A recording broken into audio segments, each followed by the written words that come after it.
नमस्ते दोस्तों, आपको आपकी चैनल रहस्यमय उड़ीसा में स्वागत करते हैं। हम आशा करते हैं कि भगवान श्री श्री जगन्नाथ जी की कृपा से आप सभी कुशल पूर्वक होंगे। अनंत कोटि विश्व ब्रह्मांड के स्वामी भगवान श्री श्री जगन्नाथ की श्री चरण कमल में यह अधम दास का कोटि कोटि प्रणाम। तो दोस्तों, आज हम इसी वीडियो में जानेंगे श्री चैतन्य देव का कुछ अद्भुत लीला और कैसे भगवान श्री चैतन्य देव का मानव शरीर भगवान श्री जगन्नाथ के दारू ब्रह्म में लीन हो गया। भगवान श्री चैतन्य देव का जन्म हुआ था नदिया नवद्वीप वेस्ट बंगाल में। बचपन से ही वो अलौकिक प्रतिभा के अधिकारी थे। भगवान श्री चैतन्य देव का वर्ण था गौरवर्ण, इसलिए उन्हें गौरंग भी कहा जाता है। भगवान श्री चैतन्य देव का जन्म इसी धरती धाम में क्यों हुआ था, इसके पीछे एक कथा है। एक बार भगवान श्री राधा कृष्ण गोलोक धाम में बैठकर अपनी लीलाओं का स्मरण कर रहे थे, जो लीला वो द्वापर युग में किए थे। इन अपूर्व और दिव्य लीलाओं का स्मरण करते हुए माता श्री राधा रानी की आंखों से आंसू निकल आए। इसके बारे में जब भगवान श्री कृष्ण माता राधा रानी से पूछते हैं, श्री राधा जी कहते हैं कि हे मधुसूदन, ये सारा संसार आपको ऐसे ही कपटी नहीं कहता। आपने द्वापर युग में मेरे साथ बहुत अन्याय किए।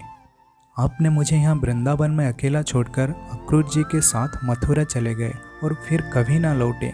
क्या ये कपट नहीं था? आपने वादा किया था कि मैं 4 दिन में लौट आऊँगा, लेकिन कई युग बीत गए, लेकिन आप लौटे नहीं और मैं यहाँ विरह की पीड़ा में तड़पती रही। क्या ये कपट नहीं था? एक प्रेमी की पीड़ा को आप समझ नहीं सकते, क्योंकि आप इन सभी चीज़ों से परे हैं। इसलिए आपके सामने इन सभी चीज़ों का वर्णन करना व्यर्थ है। भगवान श्री कृष्ण कहते हैं, मैं कलयुग में श्री चैतन्य के रूप में अवतरित होगा। जैसे तुम मेरे बिना विरह की पीड़ा में तड़पती रही, ठीक मैं उसी तरह तुम्हारे बिना विरह की पीड़ा में इधर उधर घूमता रहूँगा। मैं भी इस विरह की पीड़ा को महसूस करना चाहता हूँ कि वास्तव में ये होता कैसा। भगवान श्री चैतन्य देव के प्रसंग में एक कथा आता है। जब भगवान श्री चैतन्य देव छोटे थे, उनके घर एक ब्राह्मण आए थे और उनके माता पिता बड़ी श्रद्धापूर्वक उस ब्राह्मण को अपने घर ले आए। जब भगवान श्री चैतन्य के माता उस ब्राह्मण को भोजन परोसना शुरू करते हैं, तो उस ब्राह्मण ने कुछ मंत्र पाठ करके पहले वो भोजन को भगवान को समर्पित करते हैं। ठीक उसी समय श्री नारायण रूपी चैतन्य देव आकर उस भोजन को ग्रहण करते हैं। इसे देखकर ब्राह्मण सोचता है कि अरे ये छोटा बच्चा है, इसलिए ऐसा करता है। फिर उनके माताजी दोबारा ब्राह्मण के लिए भोजन परसते हैं और उस ब्राह्मण ने दोबारा मंत्र पाठ करके सारे भोजन को पहले भगवान को समर्पित करते हैं। फिर वही घटना हुआ। बाल रूपी चैतन्य देव आकर सारे भोजन को खा लिए। इसे देखकर ब्राह्मण के मन में बहुत गुस्सा आया। फिर तीसरी बार यही घटना हुआ। इस बार ब्राह्मण को ये बात समझ में आ गया, ये बालक ये कोई साधारण बालक नहीं, ये कोई दिव्य बालक है, अथवा ये भगवान श्री हरि का अंश है। भगवान श्री हरि पहले से ही जानते थे कि कलयुग में घोर कली के प्रभाव से मनुष्य जप तप ध्यान आदि कर्म नहीं करेगा। इसलिए भगवान खुद श्री चैतन्य देव के रूप में अवतरित होकर हरि नाम का प्रचार प्रसार किया। हरे कृष्ण कृष्ण कृष्ण हरे हरे, हरे राम राम राम हरे हरे। इसी महामंत्र को मनुष्य समाज का उद्धार का मार्ग बताया।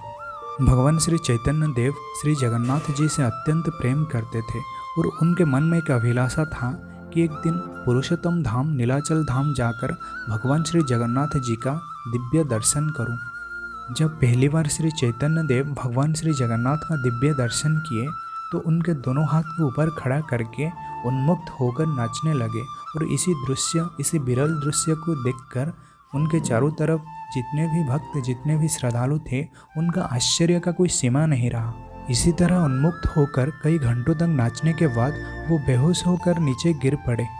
इसी घटना को देखकर एक सेवायत भगवान श्री चैतन्य देव को अपने घर ले आए। कुछ देर उपचार करने के बाद उनका होश आया और उस सेवायत के ऊपर अत्यंत प्रसन्न होकर भगवान श्री चैतन्य देव अपना षडभुज रूप का दर्शन करवाया। उसी दिन से श्री चैतन्य देव ने तय कर लिया कि मैं अपने अंतिम समय तक यहाँ रहकर भगवान श्री हरि भगवान श्री जगन्नाथ जी का कथा का प्रचार प्रसार करूँगा। तब से लेकर अंत तक भगवान श्री जगन्नाथ जी का दिव्य कथामृत का उन्होंने प्रचार प्रसार किया और बीच में उनके साथ पंचसखा भी जोड़ गए, अच्युत, अनंत, जगन्नाथ, जसुवंत और बलराम दास। ऐसा भी कहा जाता है कि भगवान श्री चैतन्य देव का शरीर माता राधा रानी का था, इसलिए वो अत्यंत गौर वर्ण के थे और उनका मन और भाव भगवान श्री कृष्ण का था। पंचसखाओं में अन्यतम महापुरुष श्री जगन्नाथ दास भी माता राधा रानी के अंश थे। ऐसा प्रमाण मिलता है जब पहली बार भगवान श्री चैतन्य देव और महापुरुष श्री जगन्नाथ दास का साक्षात्कार हुआ था। कई घंटों तक दोनों आलिंगन की मुद्रा में खड़े रहे। इसी विरल दृश्य को देखकर वहाँ के श्रद्धालुओं के मन में कुछ भी समझ में नहीं आ रहा था। एक बार ऐसा हुआ, भगवान श्री चैतन्य देव भगवान श्री जगन्नाथ के प्रेम में तल्लीन होकर उन्मुक्त प्राय नृत्य कर रहे थे और सबके देखते देखते लोगों के सामने कहीं गायब हो गए। इसी विरल और अपूर्व दृश्य को देखकर लोग बड़े हैरान हो गए।